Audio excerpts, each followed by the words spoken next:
Hi friends, నమస్తే. This is Shivaprasad Talapalli. Welcome back to our channel. Okay అండి, present నేను అనంతపురంలోని క్లాక్ టవర్ ఉంది కదా, అక్కడ పక్కనే ఉన్న ఎన్జిఓ ఆఫీస్ దగ్గర అయితే వచ్చానమాట. సో ఇవాళ మన వీడియోలో వివేక్ లంగమల గారు రాసిన లంగమల దారులు అనే బుక్ అయితే కనుక ఇక్కడ లంగమల దారుల్లో అనే పుస్తక పరిచయ సభ అయితే కనుక జరగబోతుంది అనమాట. ఆల్రెడీ మార్నింగ్ 10:30కి స్టార్ట్ అయిపోయింది. లోపలికి వెళ్ళి చూద్దాం ఎలా జరగబోతుంది ఏంటనేది. చలో. అండ్ బుక్ కూడా మనకి కేవలం 300 రూపాయలకి అవైలబుల్ ఉంటుందండి. ముఖ్యంగా బుక్ లవర్స్కి వీడియో బాగా ఉపయోగపడుతుంది. వెళ్ళిపోదాం. సో వివేక్ లంగమల అన్న పేరు యాక్చువల్గా వివేక్ అనమాట. లంగమల అనే అడవిలోకి వెళ్ళి ఆ అడవి పేరునే తన పేరుగా మార్చుకున్నాడు. సో ఈ బుక్ వచ్చేసి అతను లాక్డౌన్లో అక్కడ వెళ్ళడం జరిగింది అనమాట. ఆ అడవిలోకి ఫారెస్ట్లో చుట్టుపక్కల ఉన్న వాటి గురించి క్లియర్గా అయితే రాయడం జరిగింది. స్టార్టింగ్ అయితే ఇలా ఉంది. సో బుక్ కూడా మనకు అవైలబుల్ ఉంది. సో ప్రైస్ వచ్చేసి మనకి 250 అండి అవైలబుల్ ఉంది. బుక్ లవర్స్కి బాగా ఇది ఉపయోగపడుతుంది. వివేక్ లంగమల. సో మామూలుగా ఉండదు.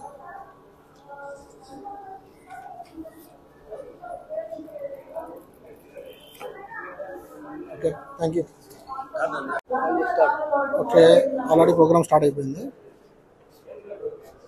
కొంచెం అంటే అటు కడప జిల్లా యాస మామూలు చెప్పినట్టుగా నాకు అనిపించింది.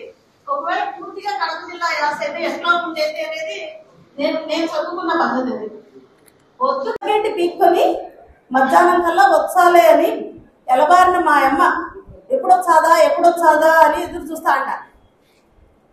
కొండ నుంచి తినేటి అయ్యో తెచ్చాదని కాదు, ఇంటి నుంచి ఎలబారిన మన వాళ్ళు ఎప్పుడొచ్చారా అనే సహజ ఆరాటం. నేను ఇట్లా చదువుకున్నానని చెప్తున్నా. అంటే ఆ భాష మీద నాకు ఆ స్థానిక భాష మీద నాకున్న మమకారం వల్ల అట్లా నేను కూడా చెప్తున్నాను కదా, పూర్తిగా నాకైతే వంట పట్టలేదు. ఇక్కడ అనంతపురం భాష, తర్వాత ప్రకాశం జిల్లా యాస కొద్దిగా వంట పట్టినేమో, కానీ కడప జిల్లా యాస అయితే నాకు పూర్తిగా తెలియదు. సో అది కూడా మనకి ప్రయాణాల్లో మనం గుర్తుపెట్టుకోవాల్సింది ఆ స్థానిక భాష, స్థానిక ప్రజల సంస్కృతిలో భాష అనేది కూడా ఒక భాగం. సో ఆ రకంగా ఈ భాష గురించి కొంత పూర్తిగా ఉంటే ఎట్లా ఉండేదా ఒకసారి అనుకున్నాను. అయితే ఆ తర్వాత ముందుగానే అభినందనలు తెలియజేయాల్సింది ఏంటంటే, ఈ యానాదుల కథలు కూడా త్వరలో పుస్తకం వస్తుందని రాశాడు.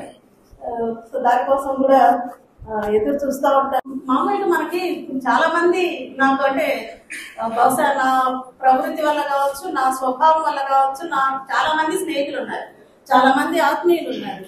అయితే ఎంతమంది ఉన్నప్పటికీ కూడా మామూలుగా మనం ఒక మాట అంటారని అదేమో కానీ మనలాగే ఆలోచించే వాళ్ళంటే రాజకీయ అభిప్రాయాలకు అతీతంగా, అదేవిధంగా సైద్ధాంతిక భావజాలాలు ఎట్లా ఉన్నా ఏమైనా సరే ఒక దృశ్యాన్ని చూసినప్పుడు లేకపోతే ఒక సంఘటన జరిగినప్పుడు అనుభూతి చెందే పద్ధతి, అట్లాగే స్పందించి మేరీ క్యూరీ బర్త్డే సందర్భంగా పిల్లలందరితోటి మహిళా శాస్త్రవేత్తల ఫోటోలు, వాళ్ళ జీవిత విశేషాలకు సంబంధించిన ఒక ఫోటో ఎగ్జిబిషన్ పెట్టించాం.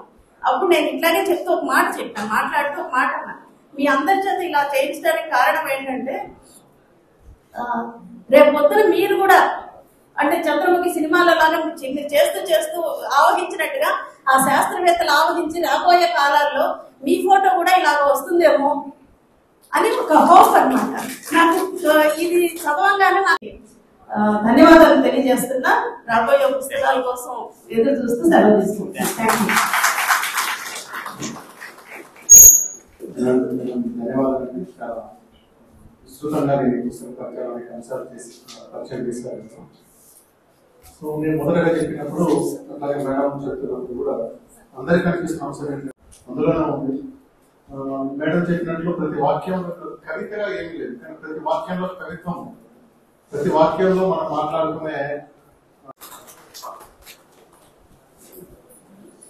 ధన్యవాదాలు. ఖచ్చితంగా రాముడిగా చెప్పి కాన్సర్ దృష్టిలో జరిగింది, ఇంతవరకు పోలేకపోయినా. అయితే ఖచ్చితంగా సో ఫ్రెండ్స్ చూసారు కదా, ఐ హోప్ గైస్ వీడియో మీకు నచ్చింది అనుకుంటున్నాను. వీడియో మీకు నచ్చితే కనుక ప్లీజ్ లైక్ చేయండి, షేర్ చేయండి. ముఖ్యంగా బుక్ లవర్స్ ఎవరైతే ఉన్నారో వాళ్ళందరికీ షేర్ చేయండి. మళ్ళీ కలుద్దాం. This is Shivaprasad Tallapalli signing out. See you in the next blog. Bye bye.